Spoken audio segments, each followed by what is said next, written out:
माधुरी नामक एक अध्यापिका अपने कक्षा के बच्चों को सुना रही थी कि कैसे उनका यह छोटा सा गांव इतना सुंदर और सुरक्षित है। बच्चों, क्या तुम सबको पता है कि हम सब क्यों इतने खुश, स्वस्थ और सुरक्षित हैं इस गांव में? ये सब एक अच्छी चुड़ैल स्वस्ति की वजह से है। अपनी शक्तियों का उपयोग करके वह इस गांव की और गांव के सभी लोगों का ध्यान रखती है। अध्यापिका जी, स्वस्ति दिखने में कैसी लगती है? स्वस्ति हमारी तरह ही एक साधारण महिला थी। अब क्योंकि स्वस्ति मुलायम दिल की थी, तो प्रभु ने उसको कुछ अनोखी शक्तियों का वरदान दिया था। उस समय से उसने यहाँ सब कुछ छोड़ा और उस पहाड़ पर जाकर रहने लगी। आज तक इस गांव में किसी को भी कोई आपत्ति नहीं हुई उसी की वजह से। यहाँ के खेत, फूल, फल, लोग, उसने हर एक चीज का ध्यान रखा है। उसी की वजह से हम यहाँ एक सुखी जीवन बिता रहे हैं। पर अध्यापिका जी, क्या हम स्वस्ति को देख सकते हैं? स्वस्ति इसी गांव में रहती है, वो पहाड़ नवरत्नम के ऊपर। लोगों की उपस्थिति होने के समय वो आगे नहीं आती। अपनी शक्तियों से वह कोई भी मुसीबत को महसूस कर लेती है और कोई हानि पहुंचने से पहले ही उसको रोक देती है। लोग उसकी पूजा करने उसी पहाड़ पर जाते हैं। तो किसी को भी नहीं पता कि स्वस्ति दिखने में कैसी है ना? पिछले कुछ सालों से स्वस्ति पहाड़ के नीचे केवल 9 बार उतरी है, और वो भी सिर्फ कुछ कीमती मोतियों को पहाड़ पर रखने के लिए। ये मोतियाँ उसके स्वभाव का वर्णन करते हैं, तो इनको अपनी सही जगह पे ही हमेशा होना चाहिए, नहीं तो बहुत बुरा होगा। अब चलो बच्चों, आज के लिए इतना ही।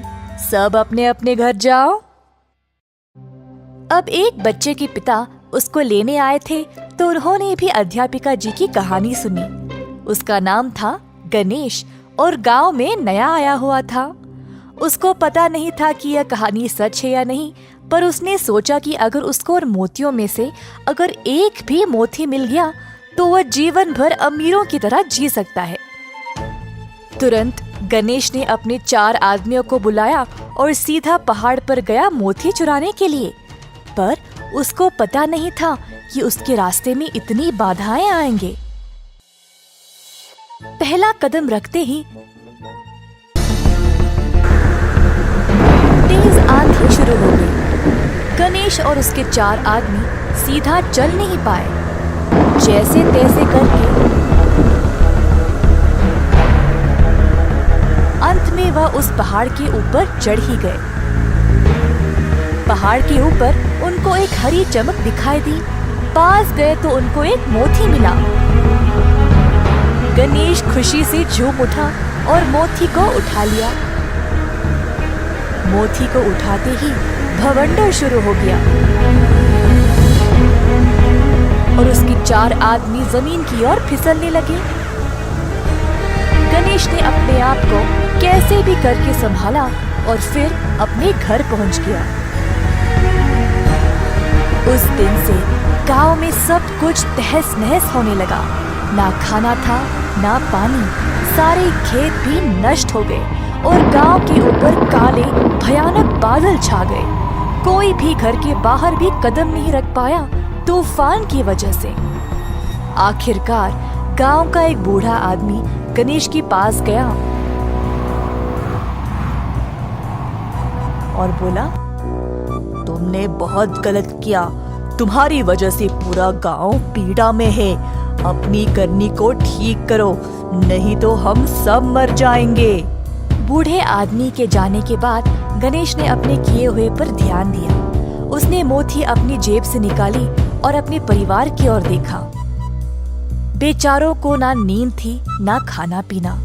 गणेश को बहुत बुरा लगा और अंत में गणेश ने मोती को वापस रखने का निर्णय लिया। आंधी के बीचों बीच गणेश वापस उसी स्थान पर गया और मोती को वापस लौटा दिया।